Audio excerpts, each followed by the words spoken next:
आणि यानंतर बातम्या मुंबई आणि पुण्यातल्या। दिवाळीच्या पहिल्याच दिवशी मुंबईमध्ये हवेचा दर्जा खालावला। शहरातील हवा प्रदूषणाची पातळी सोमवारी फटाक्यांमुळे वाढली।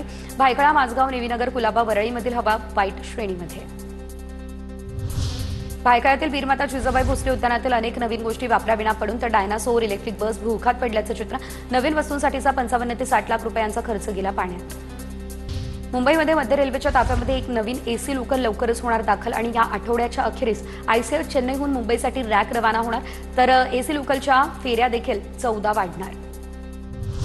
मुंबईमधील कुपर रुग्णालयाला औषधांचा तुटवडा, त्यामुळे रुग्णांना बाहेरून औषधं खरेदी करावी लागत असल्यानं या दरम्यान नागरिकांना मनस्ताप। या आठवड्याच्या अखेरपर्यंत रुग्णांना सर्व औषधं उपलब्ध होतील, कुपर रुग्णालय प्रशासनाची ही माहिती। मुंबई पोलिसांकडून भारतात पसरलेल्या बनावट मुद्रांक रॅकेटचा पर्दाफाश। आतापर्यंत तिघांना अटक। हे रॅकेट दिल्ली आणि बिहारमधून कार्यरत होतं। या रॅकेटने वास्तविक किमतीपेक्षा निम्म्या किमतीमध्ये बनावट मुद्रांक विकल्याची माहिती। आतापर्यंत 8 कोटींपेक्षा जास्त किमतीचे व्यवहार नोंदवले। अधिकचा तपास या संदर्भातला सुरू। पुणे मार्केट यार्ड गुरुवारी बंद। भाऊबीज असल्यानं मार्केट यार्डमध्ये मुख्य बाजारातील फळं, भाजीपाला विभाग, पान विभाग आणि केळी बाजारशिवाय मोशी उपबाजार बंद राहणार, तर शुक्रवारी फुल बाजारही राहणार बंद।